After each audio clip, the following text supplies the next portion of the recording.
Hello students, welcome to you in your physics class. मैं आपका physics teacher Pradeep Sharma. कक्षा 12 में बेटा आज से हम लोग एक नया चैप्टर स्टार्ट करने जा रहे हैं, जिस चैप्टर का नाम है प्रत्यावर्ती धारा। ठीक है, तो चैप्टर का नाम है प्रत्यावर्ती धारा। इसे ही हम लोग अल्टरनेट करंट के नाम से भी जानते हैं। तो सबसे पहले बात ये आती है कि वैद्युत धारा जो होती है वो आवेश प्रवाह की दर होती है। लेकिन ये धारा कितने प्रकार की होती है?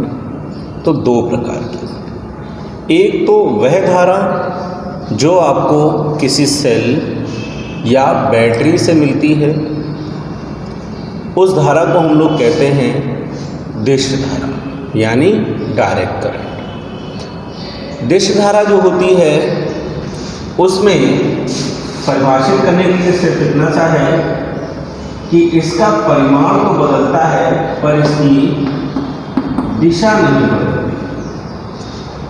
ठीक है, यानी परिमाण कम और ज़्यादा तो होता है लेकिन कभी दिशा नहीं बदलती है। जबकि प्रत्यावर्ती धारा वह होती है जिसका परिमाण और दिशा दोनों ही समय के साथ परिवर्तित होती है। यानी आधे चक्र में ये आपको जैसा दिख रहा है धनात्मक है, तो बाकी के आधे चक्र में क्या है, ये ऋणात्मक। ठीक है, तो ये जो धारा आपको प्रदर्शित की जा रही है कर्व में, ये है एसी करंट, और ये जो धारा आपको प्रदर्शित करके बताई जाएगी वो होगी डीसी करंट। ठीक है, तो अब बात ये होती है कि ये जो एसी करंट है ये कहाँ से प्रोड्यूस करते हैं। तो जैसा हमने इसको बताया कि ये जो करंट है वो आपको किसी सेल से मिल जाएगी, किसी बैटरी से मिल जाएगी। उसी प्रकार से ये जो करंट है ये आपको जनरेटर से, कहाँ से मिलेगी? जनरेटर से। यानी जो जनरेटर्स हम देखते हैं होते हैं, इन जनरेटरों से ये आपको करंट मिलेगी। ठीक है, तो अब इसके आगे की कहानी ये है कि जनरेटर से कैसे प्रोड्यूस की जाती है। तो जनरेटर से जो आप वैद्युत धारा प्रोड्यूस करते हैं उसका सीधा सा एक ही कारण होता है, और वो होता है फ्लक्स में परिवर्तन की दर। ठीक है, यानी अगर आप किसी कुंडली को किसी चुंबकीय फ्लक्स में रख कर घुमा देते तो उस कुंडली में एक प्रेरित धारा उत्पन्न होने लगेगी। अब यहाँ पर जो प्रेरित धारा उत्पन्न होगी उसके लिए प्रेरित विद्युत वाहक बल भी उत्पन्न होगा। तो जो भी प्रेरित धारा या प्रेरित विद्युत वाहक बल उत्पन्न होगा उसका मान हम कैसे प्राप्त करेंगे, उसके लिए डायग्राम बनाया जाए। डायग्राम बना के फिर हम प्राप्त करेंगे कि इसमें कैसे विद्युत वाहक। तो मान लिया ये जो स्ट्रेट लाइन्स हैं, ये जो सीधी रेखाएं हैं, ये किसी चुंबकीय क्षेत्र को प्रदर्शित कर रहे हैं, और इसी चुंबकीय क्षेत्र में जो है वो हमने इस क्षेत्र के लंबवत एक कुंडली को रख दिया, कॉइल को रख दिया। और जब इस कॉइल को रखा है तो मान लिया है कि इस कॉइल के लिए जो इस कॉइल का पृष्ठ का क्षेत्रफल है वो कैपिटल ए। क्या है? Capital A. तो लिखेंगे कॉइल के पृष्ठ का अनुप्रस्थ काट का जो क्षेत्रफल है वो कैपिटल ए है, और इसे जिस चुंबकीय क्षेत्र में रखा गया है उसका परिमाण कितना है? बी। कितना है? बी है। तो लिखेंगे कैपिटल ए परिक्षेत्र के क्षेत्रफल की कुंडली को कैपिटल ए परिक्षेत्र के क्षेत्रफल की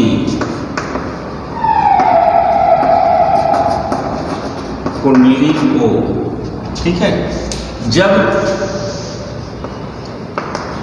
कैपिटल बी परिमाण के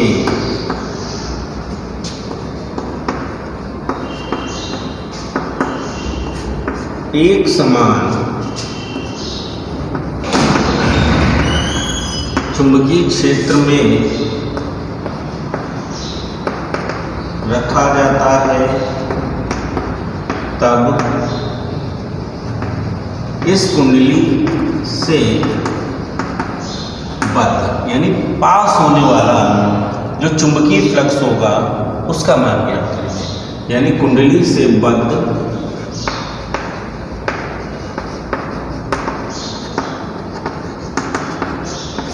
चुंबकीय फ्लक्स, तब इस कुंडली से बद्ध जो भी चुंबकीय फ्लक्स होगा उसे हम लोग बोलेंगे फाई बी। क्या बोलेंगे? Phi B equal vector B dot vector A. हाँ, इसे आप ब्रेक कर सकते हैं तो फाई बी इक्वल आ जाएगा बी ए इंटू में आएगा कॉस थीटा। इक्वेशन क्या आ गई? फर्स्ट। इक्वेशन क्या आ गई? फर्स्ट। ठीक है, अब बात करते हैं कि जब इसी कुंडली को हम घुमाएंगे तो एक समान कोणीय वेग ओमेगा से, किससे घुमाएंगे? एक समान कोणीय वेग ओमेगा से हम क्या करेंगे? इस कुंडली को घुमाएंगे। यानी इससे मान लो ये चुंबकीय क्षेत्र है और इसमें हमने कोई कॉइल रख दी और कॉइल रखकर हम रोटेट करेंगे तो ये क्या करेगी? घूर्णन गति। क्या करेगी? घूर्णन गति। तो लिखेंगे यदि कुंडली, यहीं पर देखना, यदि कुंडली एक समान कोणीय वेग ओमेगा से अपने अक्ष के परिता घूर्णन गति करती हो, घूर्णन गति करे तो ओमेगा बराबर क्या हो जाएगा? थीटा अपॉन टी, यानी कोणीय विस्थापन बटे समय। यहाँ से आप थीटा बराबर लिख सकते हैं ओमेगा इंटू टी। यानी जो भी यहाँ पर कोण अर्जित करेगा वो कितना अर्जित करेगा? Omega into T. मतलब तब आप लिख सकते हैं phi B equal B a cos omega t. ठीक है, अब कहानी बढ़ रही है। अब अगर बताया जाता है कि यह कुंडली यदि स्मॉल टी समय तक घूमती है, अगर ये स्मॉल टी समय तक घूमती है तो इस कुंडली में अभी जो फ्लक्स बन रहा था उसके मान में क्या होगा? परिवर्तन। और अगर किसी कुंडली के फ्लक्स के मान में परिवर्तन होता है तो उस कुंडली में एक प्रेरित विद्युत वाहक बल भी उत्पन्न होता है। फैराडे के नियम से पढ़ा था हम लोगों ने। ठीक है, तो क्या लिखेंगे? अगर यह कुंडली, ठीक है, घूमेगी तो समय के साथ परिवर्तन होगा। तो सिंपल सा हम कर लें ना, टी के सापेक्ष अवकलित करने पर, यानी इसे एक ना मानकर इसे एक मान लेंगे तो लिखेंगे उपर्युक्त समीकरण का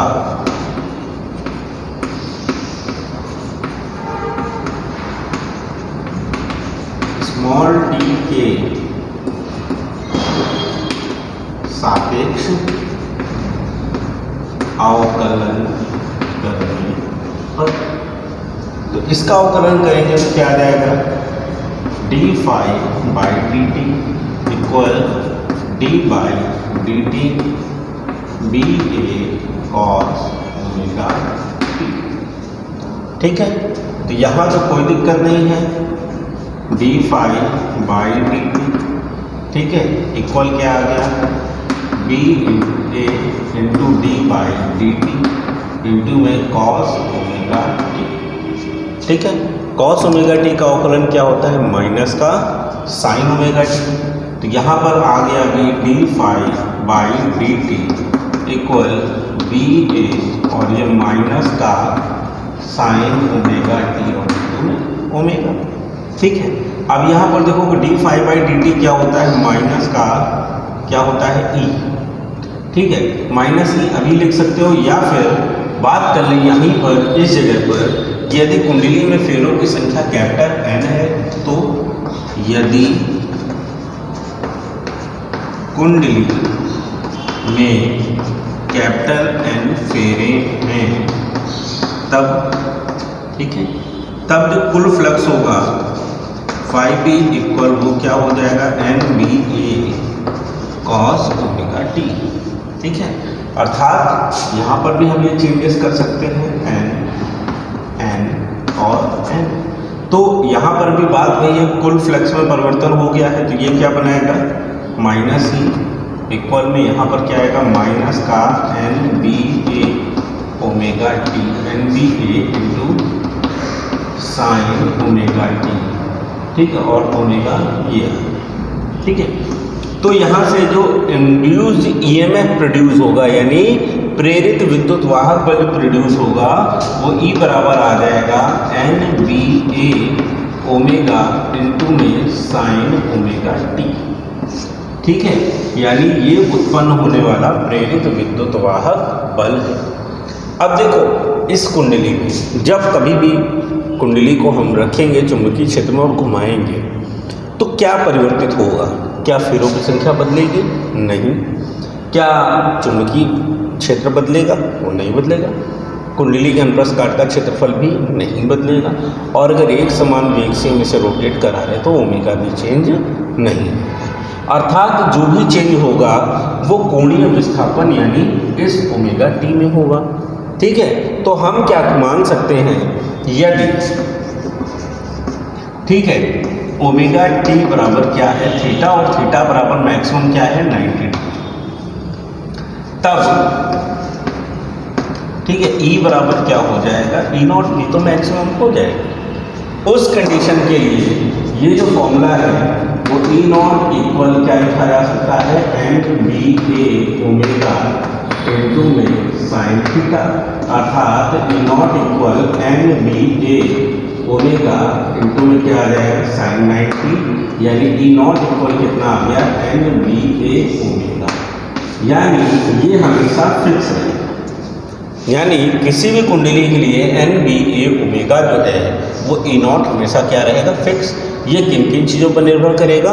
ये निर्भर करेगा फेरों की संख्या पर, चुंबकीय क्षेत्र पर, कुंडली के क्षेत्रफल पर और कुंडली के कोणीय वेग पर, ठीक है। अब बात करते हैं अगर यही मान हम इस समीकरण 2 में रखें तो लिखेंगे ई नॉट का मान समीकरण नंबर 2 में रखने पर, जब भी मान आप समीकरण 2 में रख देंगे इसमें तो ई इक्वल क्या आ जाएगा ई नॉट इंटू में साइन ओमेगा टी, और इसे ही आप सही से लिख सकते हैं E equal E not into में साइन, ठीक है। तो ये है आपका प्रेरित विद्युत वाहक बल का सूत्र, किसके लिए? जब किसी कुंडली को आप एक समान चुंबकीय क्षेत्र में क्या करते हैं घुमाते हैं, ठीक है। समझ में आया?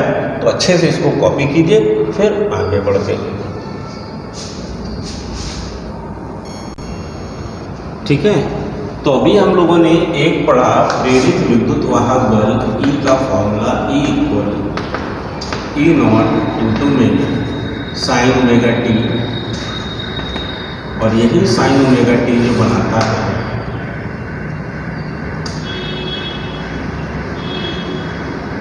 वो बनाएगा E equal E not into में साइन थीटा, ठीक। अब बात ये हो रही है कि ये प्रत्यावर्ती किस प्रकार से, ठीक है। तो उसको भी हम समझते चलते हैं कि ये प्रत्यावर्ती किस प्रकार से है, बहुत ध्यान से, ठीक। तो मान लिया कि हमारे पास जो विद्युत वाहक बल है, ठीक है, ये जो कुंडली रखी गई वो पहले चुंबकीय क्षेत्र फर्स्ट कंडीशन, चुंबकीय क्षेत्र ये था और जो कुंडली भी रखी गई वो इसी क्षेत्र के समांतर रख दी गई, ठीक। अगर कुंडली भी इसी क्षेत्र के समांतर है जिस क्षेत्र में चुंबकीय क्षेत्र है, तो क्षेत्र और कुंडली के बीच में, क्षेत्र और कुंडली के क्षेत्रफल के बीच का जो कोण हुआ वो कितना हो गया 0 डिग्री, भाई समांतर है। तब हम यहाँ पर क्या लिखेंगे, तो ये हो गया नंबर फर्स्ट, यदि कुंडली का अक्ष क्षेत्र के समांतर, अगर कुंडली का अक्ष क्षेत्र के समांतर है तो थीटा इक्वल क्या होगा 0 डिग्री, और तब हम ई की जो वैल्यू निकालेंगे वो लिखेंगे ई बराबर E0 इंटू में साइन 0, यानी तब ई बराबर क्या आ गया E0 इंटू 0, यानी क्या आ गया 0। मतलब कहने का ये हुआ कि अगर कुंडली को हमने क्षेत्र के समांतर रखा है तो उसका जो विद्युत वाहक बल उत्पन्न होगा वो क्या होगा? शून्य। यानी कहाँ पर आ गए हम अभी? मूल बिंदु। अगली कंडीशन पे यही कुंडली जो है नंबर सेकंड पे, यदि कुंडली क्षेत्र से, ठीक है, या अपने अक्ष से, कुंडली अपने अक्ष से 90 डिग्री, कितना? 90 डिग्री यानी 90 अंश, ठीक है, का कोण बनाती है। अगर ये 90 डिग्री का कोण बना लेगी तो E बराबर हो जाएगा E0 इंटू में साइन 90, यानी तब E बराबर क्या आ जाएगा? E0 इंटू 1, तब E बराबर आ जाएगा E0।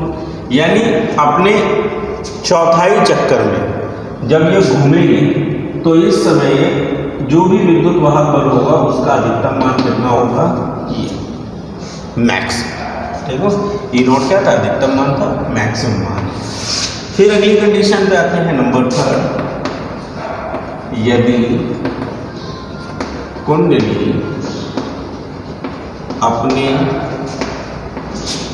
अक्ष से 180 डिग्री का कोण बनाती है। अगर यही कुंडली अपने ही अक्ष से 180 डिग्री का कोण बना लेती है तब थीटा इक्वल टू कितना हो जाएगा? 180 डिग्री, यानी E इक्वल क्या आ जाएगा? E0 इंटू में sign 180 degree. E0 sign 180 degree का मान क्या हो गया? पुनः 0, यानी E इक्वल क्या आ गया? 0। यानी अगर ये अपना आधा चक्कर पूरा करती है तो ये पुनः उसी स्थान पर आ जाएगी जहाँ से ये चली थी, यानी इसका परिमाण क्या मिलेगा? 0। ठीक, आधा चक्कर हो गया, समझ में आ गया। थर्ड के बाद फोर्थ पोजीशन पे आते हैं, जब कुंडली अपने अक्ष से 270 डिग्री का कोण बनाती है। अगर यही कुंडली अपने अक्ष से 270 डिग्री का कोण बनाती है तब थीटा इक्वल कितना होगा? 270 डिग्री, यानी तब थीटा इक्वल कितना हुआ? 270 डिग्री हो गया है। अब यहाँ पर हम लिख सकते हैं E इक्वल E0 इंटू में साइन 270, और साइन 270 का मान कितना होता है? -1, यानी E इक्वल कितना आ गया? माइनस का E0, यानी E0 अधिकतम था लेकिन इस बार कैसा है? माइनस का। तो ऊपर यदि हम प्लस मान रहे हैं तो इसी के नीचे क्या आएगा? माइनस, यानी तब आप चलेंगे ये वाली, ठीक है, ये हो गया आपका माइनस का E0। लास्ट कंडीशन पे आते हैं, कहता है जब कुंडली अपनी प्रारंभिक अवस्था में लौटती है, अगर यही कुंडली अपनी प्रारंभिक अवस्था में लौटती तो कहेंगे 360 डिग्री का कोण बना लिया। अगर 360 डिग्री का कोण बना लिया है तो वापस ये अपना उसी जगह पर लौट आएगी यहाँ, ठीक है। तो इसका विस्थापन पुनः क्या होना चाहिए? 0 होना चाहिए। तो साइन 360 यानी 360 प्लस थीटा यानी साइन थीटा आएगा, यानी साइन 0 आएगा, यानी E इक्वल इंटू में क्या आ गया? 0, यानी ये भी क्या आ गया? 0, ठीक है। तो इस प्रकार हमने ये देखा कि एक कुंडली को हमने अलग अलग 5 बार रोटेट करके देखा। पहला वहीं रखा, दूसरा 90 डिग्री तक, फिर 180 डिग्री तक, फिर 270 डिग्री तक, फिर 360 डिग्री तक जब हमने उसे रोटेट किया तो एक चक्कर पूरा किया, और विद्युत वाहक बल अपने एक चक्कर में 2 बार धनात्मक होता है और 3 बार क्या होता है? शून्य होता है, ठीक है, क्योंकि प्रारंभ भी शून्य से होगा, अंत में भी शून्य होगा, ठीक है। तो इस प्रकार अब हमारे पास कुछ चीज़ें यहाँ से डिफाइन होती हैं। जैसे ये जो हो गया वो E0 है और ये भी क्या हो गया वो E0 है।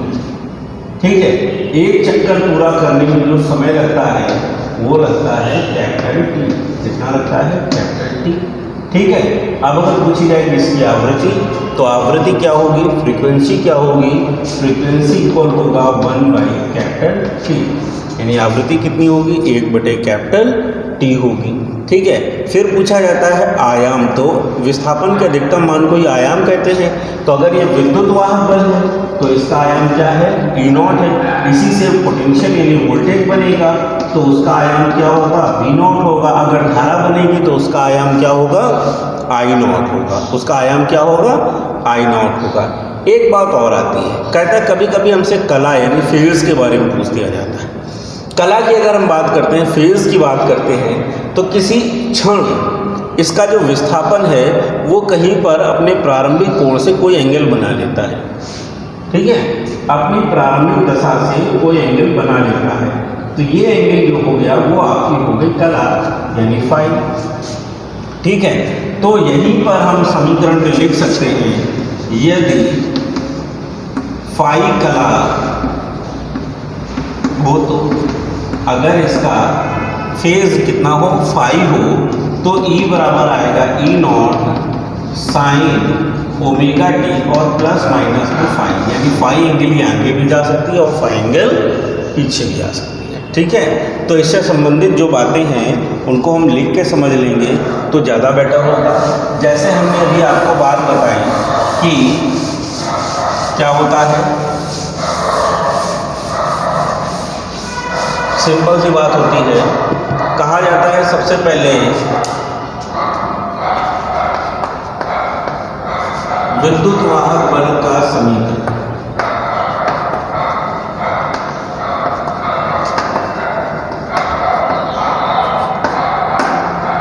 ठीक, तो जो विद्युत वाहक बल का समीकरण है वो तो सिंपल से आपने निकाल लिया, E = E0 into sine omega T, अथवा करके अभी बताया अगर कला दी गई है तो E बराबर E0 into sine omega T plus minus में क्या आ गया?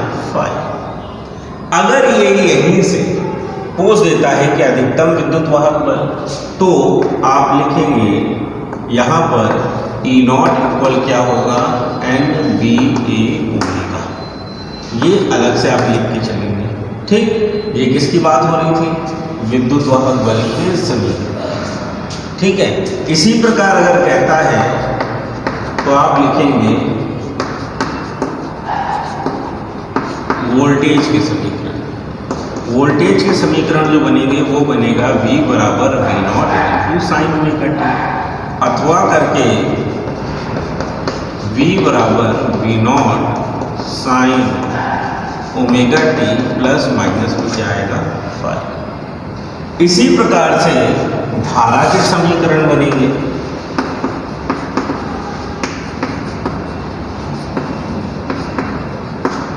तो I बराबर आएगा I0 into sine omega T, अथवा करके इस पे भी आप लिख सकते हैं I बराबर I0 sign omega T plus minus में क्या आ गया? फाई। अगर कभी कहता है कि प्रत्यावर्ती वोल्टेज और धारा के लिए आप अगर यहाँ पर रे डायग्राम बनाना चाहते हैं तो बहुत ध्यान से देखना कि ये जो अधिकतम मान है ये प्रदर्शित कर रहा है यदि वोल्टेज को, तो बेटा अगर दोनों सेम कला में है तो ये जो डॉटेड लाइन बना रहा हूँ ये प्रदर्शित करेगा आपकी धारा।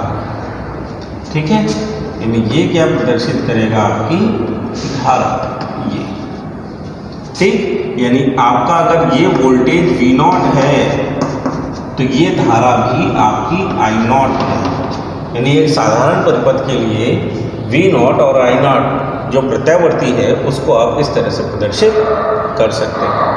समझ में आ गया कि नहीं आया? ठीक है, परिभाषाएं साधारण वाली होंगी, सुन लो। सबसे पहले पूछा जाएगा आयाम। क्या पूछा जाएगा? आयाम। तो लिखेंगे प्रत्यावर्ती धारा संपर्क में प्रत्यावर्ती वोल्टेज या विद्युत वाहक बल के अधिकतम मान को ही उसका आयाम बोलते हैं। फिर पूछा जाएगा आवर्तकाल, तो प्रत्यावर्ती धारा या वोल्टेज का एक चक्कर पूरा करने में जो समय लगता है उसे हम लोग उसका आवर्तकाल बोलते हैं। फिर पूछी जाएगी आवृत्ति, तो 1 सेकंड में चक्रों की जो संख्या होगी उसे हम लोग आवृत्ति बोलेंगे। समझ में आ गई बात कि नहीं आई? फिर पूछा जाएगा फेज डिफरेंस, तो किसी क्षण कण का अधिकतम विस्थापन जो अधिकतम कोणीय विस्थापन जो होगा उसे हम लोग उसकी कला बोलेंगे, यानी फेज डिफरेंस बोलेंगे। ठीक है, बात समझ में आ गई कि नहीं आई? ठीक है, तो आज के लिए ज़्यादा नहीं रखते हैं, इतना ही रखते हैं और इतना पढ़िए। इसके बाद फिर हम लोग आगे मिलते हैं नेक्स्ट क्लास में। ओके।